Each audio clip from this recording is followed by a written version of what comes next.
Hi everyone, it's Rachel here from the Shades of Orange. Today I want to talk about my reading resolutions and new releases I'm excited about for 2016. First off, in 2015 I set my Goodreads challenge at 70 books and I blew past that. As of right now, I'm on track to read 90 books before the end of the year, so I more than surpassed that. However, I've decided to keep my challenge for next year manageable, so I'm going to keep it at 70 books again. And if I pass it, great. If I reach it, awesome. But I'm not going to put too much pressure on myself to up that number. The other goal I had last year was to read and identify 5 favorite authors. At the beginning of last year, the only author I could identify as my favorite was, of course, Gillian Flynn.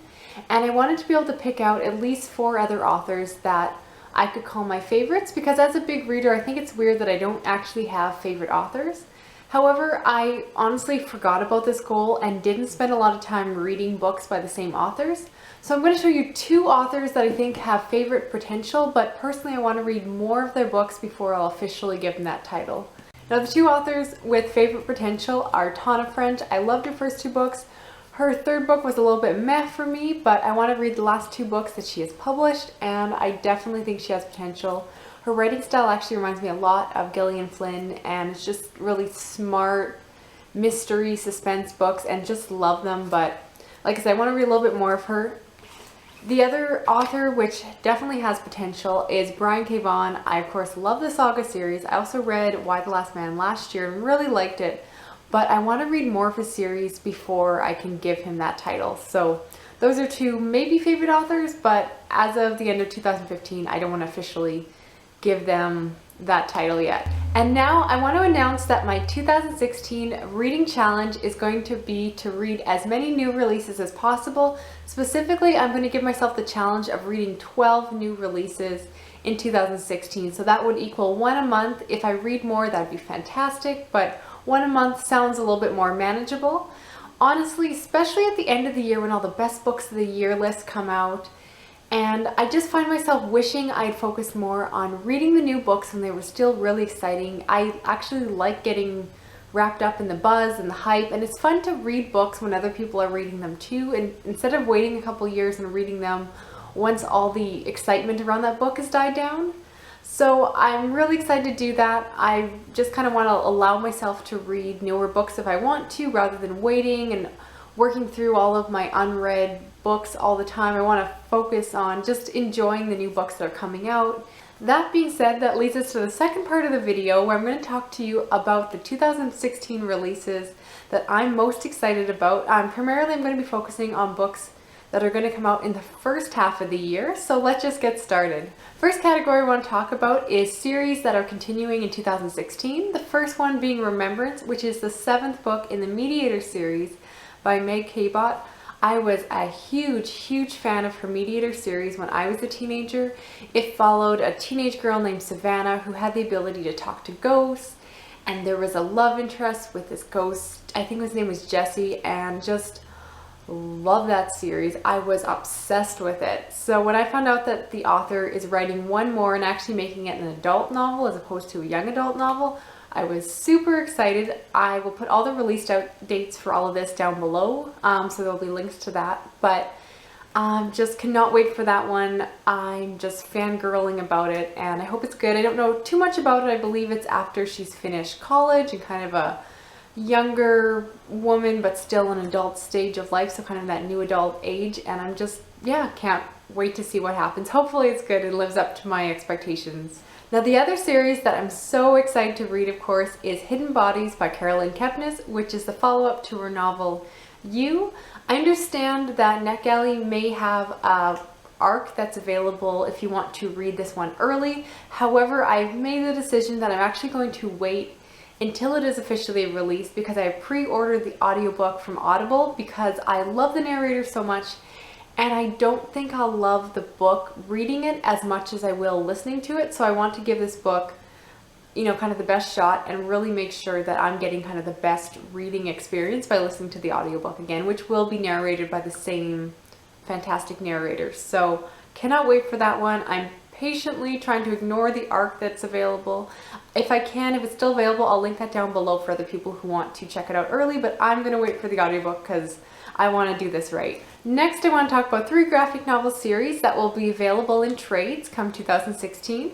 The first one being Archie, which is done by Waid, who I absolutely love as a graphic novel writer, as well as Fiona Staples, who everyone knows for her fantastic art. I was a huge fan of the Archie comics growing up. I used to read them all the time at my grandma's house and just love them, so I'm crazy excited for the reboot of the series and just want to get into that one. Another one I'm really excited about is We Stand on Guard by Meg Cabot. As I mentioned, he's an author where I want to read more of his books, and I believe this one is a graphic novel about, I think it's a war actually between America and Canada, and because I'm Canadian, honestly, any book that mentions Canada I will read, because I think we just get really excited when books come out about Canada that other people are reading outside of Canada, so definitely going to read that one. Really looking forward to it. Now, the last graphic novel I want to read next year is Something New, Tales from a Makeshift Bride by Knisley. She, of course, is the graphic novel author of books like Relish and French Milk. She does a lot of travelogues, and this book is all about her upcoming wedding, which I assume is now done, but I just think it'll be a really cute story. Love her style, and yeah, just like all the other ones, can't wait to read it. Finally, I want to talk about a few standalone novels. The first one being You Will Know Me by Meg Abbott. And I was a huge fan of her previous novel, Dare Me, and this one is all about a teenage gymnast who has Olympic aspirations, and then something happens where there's a violent death and there's lots of suspicion and intrigue. I think she's a great suspense author. I assume this one is young adult because all her previous books have been as well. I'm very excited for this one. Also next year, a book called Three-Martini Lunch is coming out. This is a novel by Suzanne Rindell. She is the author of The Other Typist, which is a historical suspense, which I absolutely loved. I completely fell in love with her writing style, which isn't something I normally even notice. I tend to not notice authors' writing styles unless it becomes cumbersome and gets in the way of my reading experience. But I absolutely love the way she put together sentences in her last book, so I've been impatiently waiting for her second one. This is a debut author who has serious favorite potential to me, so I've been dying to read more of her books so I can see if it's a one-hit wonder or if she's, like I said, going to end up in my favorite pile, because I'm really excited for this one. It's all about a book set in the 1950s, set in book publishing. It sounds a little bit Mad Men, but I assume it has a bit of a suspense twist, and really looking forward to it. I know I've said that so many times, but I really am. And for something a little bit different, I'm really excited for a young adult contemporary novel called Exit: Pursued by Bear by E.K. Johnston. And this is a book about a teenage cheerleader who goes to a party and ends up getting date raped and has to deal with the consequences of that night. And it's just supposed to be a very emotional, honest story about rape and the aftermath. And it sounds like it's actually a fairly positive story in the way of how the people around her deal with the issues and her own struggles. And the early reviews are really good. I think I heard about this one from Book Riot, and I'm just really looking forward to it, so I have it on my to-be-read list. And finally, my list wouldn't be complete without at least one psychological thriller. So the one I want to mention is The Girl You Lost by Kathryn Croft.